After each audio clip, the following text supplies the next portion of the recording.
നമസ്കാരം. ഇന്നത്തെ പത്രത്തിൽ ഞാൻ വായിച്ചത് ഡൊണാൾഡ് ട്രംപ് പറയുകയാണ്, യുദ്ധം ഏതാണ്ട് അവസാനിച്ചു, ഇനിയിപ്പോൾ ഇറാനിൽ ഞങ്ങൾക്ക് വലിയ ലക്ഷ്യങ്ങളൊന്നുമില്ല എന്ന്. ട്രംപ് ഇത് പറയുന്ന സമയത്താണ് യഥാർത്ഥത്തിൽ ഇറാൻ അവരുടെ സർവ്വകരുത്തും കാട്ടി ലോകത്തെ തന്നെ ഇപ്പോൾ ഏകദേശം നിശ്ചലമാക്കാൻ പോകുന്നത്. ഇറാനിൽ നടക്കുന്ന യുദ്ധത്തിൻ്റെ പ്രതിഫലനങ്ങൾ നമ്മുടെ രാജ്യത്ത് വളരെ വ്യാപകമായിട്ട് നമ്മൾ അറിയുന്നുണ്ട്. എന്തുകൊണ്ട് നമുക്കിപ്പോൾ ഈ പ്രശ്നം നേരിടേണ്ടി വന്നു എന്ന് ചോദിച്ചാൽ അതിനൊറ്റ ഉത്തരമേ ഉള്ളൂ. അമേരിക്കയെ പ്രീണിപ്പിക്കാനായിട്ട് മാത്രം ഇരിക്കുന്ന ഒരു സെൻട്രൽ ഗവൺമെൻറ്, ഇവരുടെ നട്ടലില്ലായ്മ കൊണ്ടാണ് നമുക്കിപ്പോൾ ഈ പ്രശ്നമുണ്ടായത്. ഇറാനുമായിട്ട് വളരെ നല്ല ബന്ധം നമ്മൾ കാത്തു സൂക്ഷിച്ചിരുന്നു. എന്നാൽ ഇറാനുമായിട്ടല്ല, അല്ലെങ്കിൽ റഷ്യയുമായിട്ടല്ല, നമുക്ക് ബന്ധം വേണ്ടത് അമേരിക്കയുമായിട്ടാണ് എന്നാണ് നരേന്ദ്രമോദിയുടെ കൺസെപ്റ്റ്. അങ്ങനെ അദ്ദേഹം ചെയ്യുന്നത് എന്തുകൊണ്ടാണെന്നുള്ളത് ഏറെ വൈകാതെ നമ്മളെല്ലാവരും അറിയും. എങ്കിലും നമ്മുടെ മുൻ സർക്കാരുകളൊക്കെ എടുത്തിരുന്ന ഒരു നിലപാടുണ്ട്. അമേരിക്ക ആയാലും ഇറാനായാലും റഷ്യ ആയാലും നമുക്ക് ഒരുപോലെയാണ്.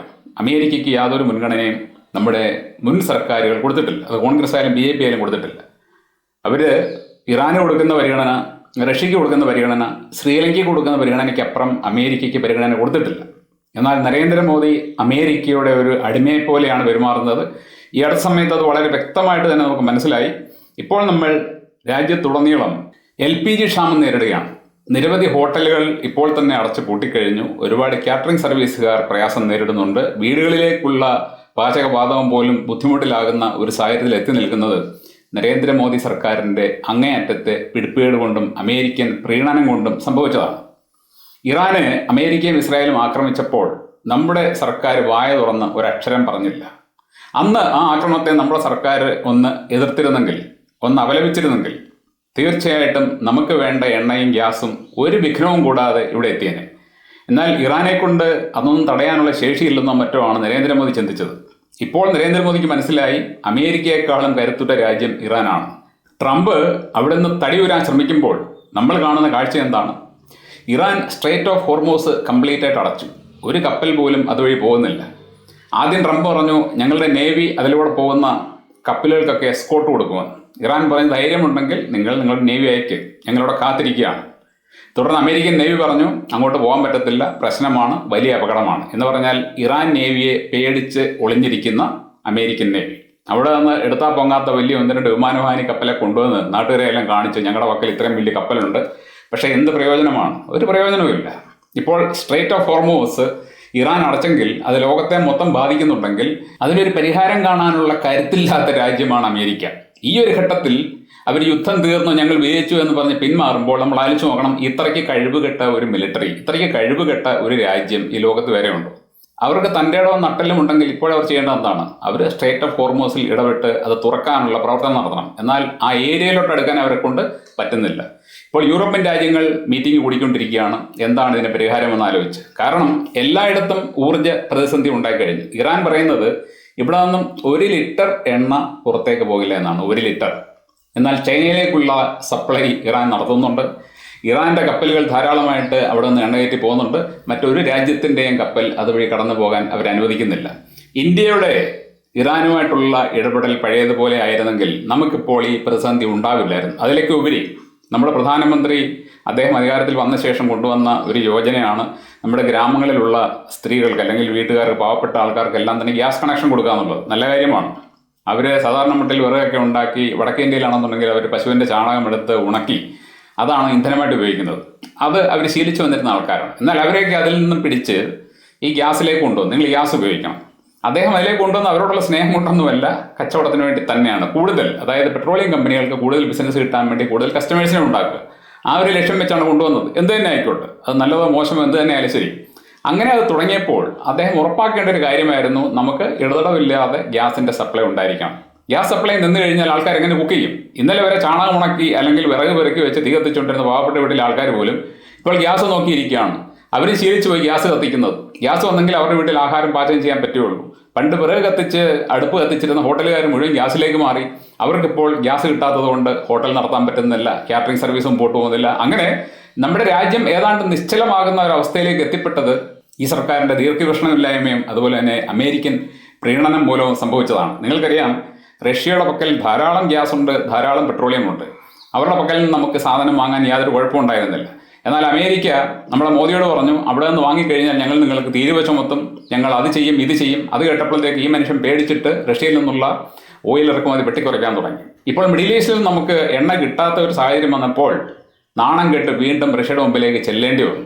ഇപ്പോൾ റഷ്യ നമുക്ക് എണ്ണ തരുന്നത് അന്ന് തന്നതിനേക്കാളും കൂടിയ വിലയ്ക്കാണ്.